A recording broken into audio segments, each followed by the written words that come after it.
Jesus is saying something very powerful, very beautiful today. He's saying,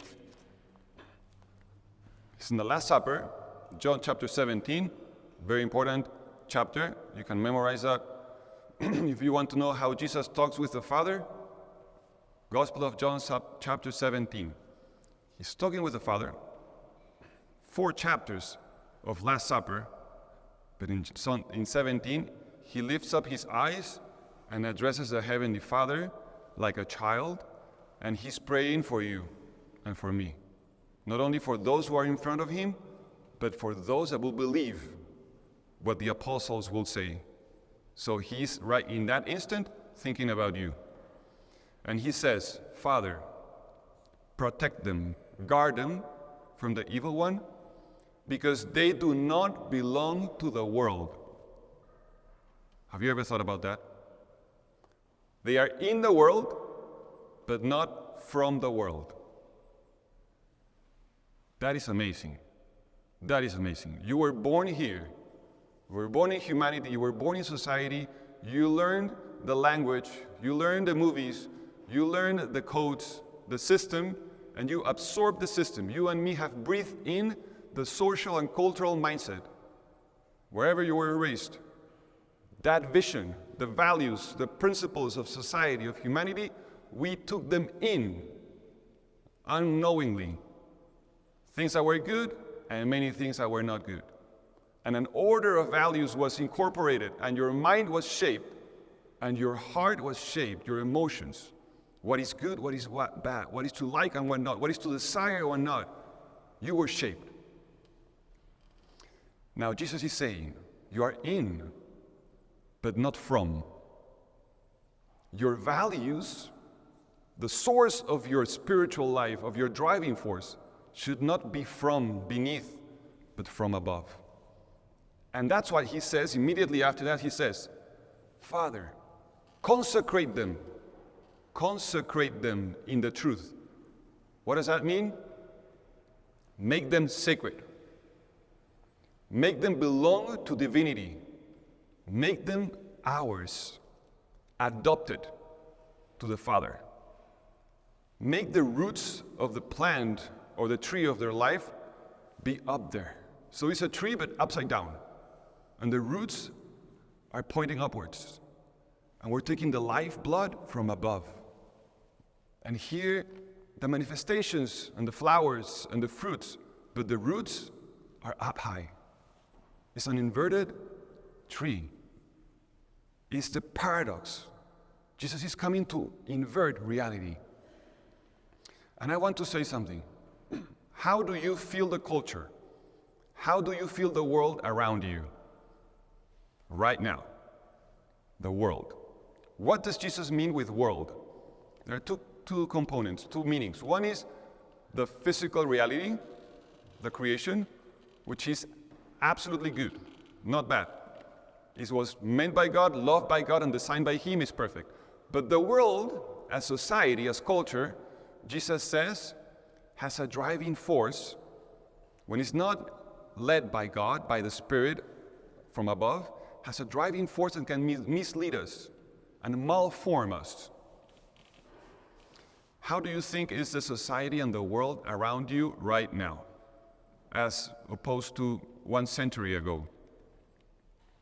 1 century ago, let's say, the beginning of the 20th century, from the 5th century till this last beginning of the 19th or the 20th century, everything was kind of Christendom. Christendom is how we can call society as shaped by the values of Christianity. The church and the culture surrounding the church was kind of in agreement with the values of Christianity.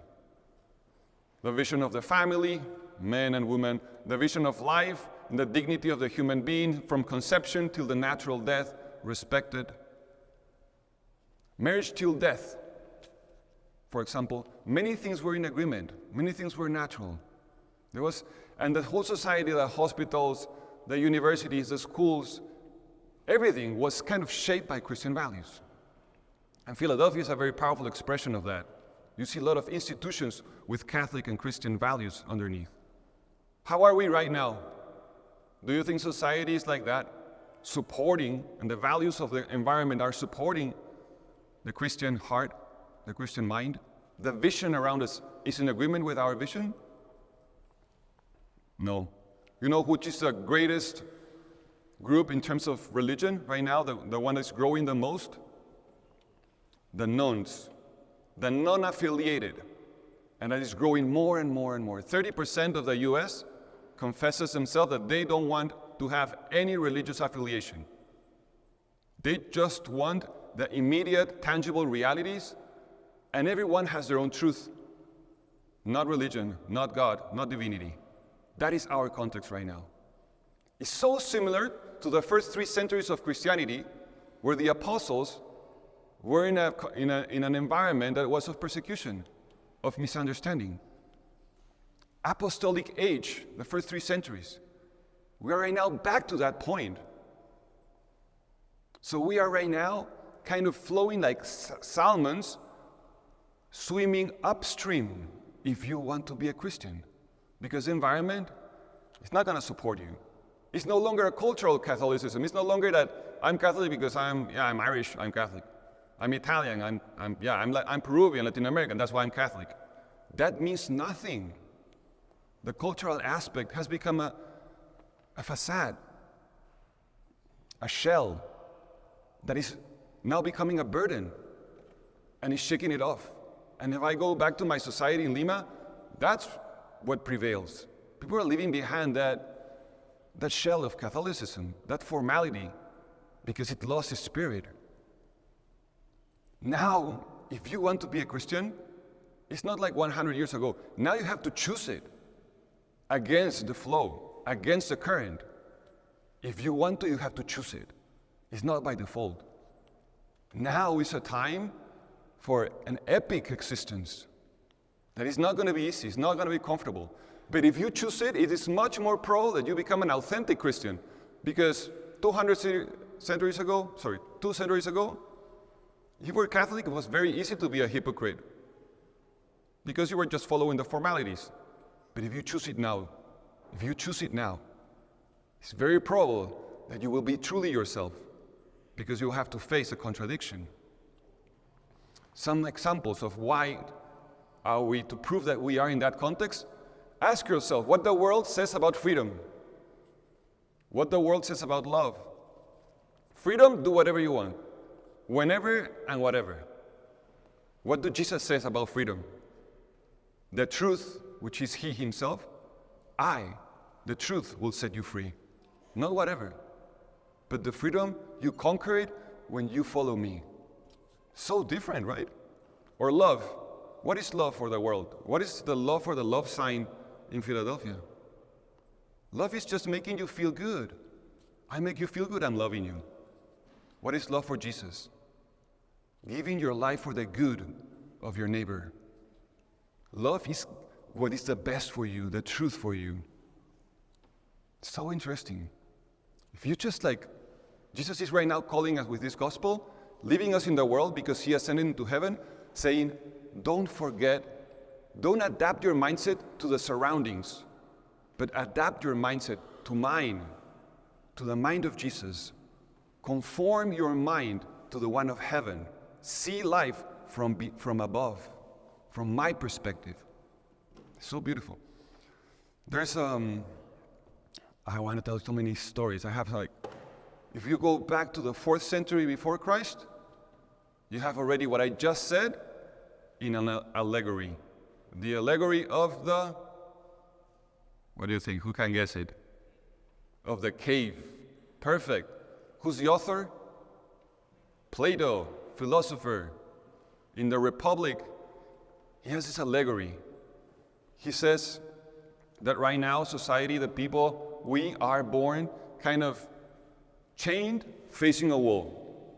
Chained in the neck, chained in the legs. We cannot move. All we see are shadows. Shadows of a tree, of a dog, of a horse, of a bird. Behind these people who are chained, there are some people holding some sticks with the forms of a tree, of a dog, of a horse. and behind them there's a bonfire. They are all inside a cave. So the fire from the light from the bonfire is projecting these shapes into the wall. So all that these people see permanently are shadows. But because they were born there, that's all the reality they think there is. Nothing else, that's all. But suddenly one of them, of the prisoners, finds a way to be set free and ascends to the entrance of the cave and finds the true reality, the true tree, the real bird, the real horse. And it's colorful, and it's all in its details. And he feels the freedom to move around and the beauty of the world. And he's fascinated by the truth. Ascension from the darkness into the light, into the truth. So excited, comes down to call his friends prisoners. But they find resistance, not only by the ones who are in prison, but also by the ones who are making these forms. Resistance. He says, those who are going to lead society, the republic, have to be those who have had the courage to question those shadows and have seen reality itself. Those are the philosophers, the lover of wisdom, who have found a way up and have come down to rescue their fellow friends. Now, this dynamic of shaking up and opening our eyes and awakening to the truth is seen in so many novels, so many movies. Have you seen The Matrix? Another great example. Have you seen Tarzan? The movie in 1999? The movie Tarzan. So Tarzan, raised among the animals, among the gorillas. He's one of them. Suddenly, he meets the expeditioners, he meets Jane, and what happens when he meets Jane? He feels something special. He wants to connect with those humans because he can identify that he's more like these humans than like the gorillas. In the relationship with Jane sparks something greater, which is love. And in that connection with Jane, he feels he wants to be more like her. And I think that's my and your experience. My experience of conversion is like that. I didn't know that something greater existed. And now I want to become like them. Who are them? The ones who are following the light. The philosophers. The ones who are becoming like Jesus. When I found about the saints when I was 20, what is happening inside me that I now want to be like them? Like the saints. I want to be like Jesus. Finding my way out. It's beautiful when I was listening to these lyrics of Tarzan. It says, I can see there's so much to learn. It's all so close and yet so far. I see myself now as they can see me. Oh, I just know there's something.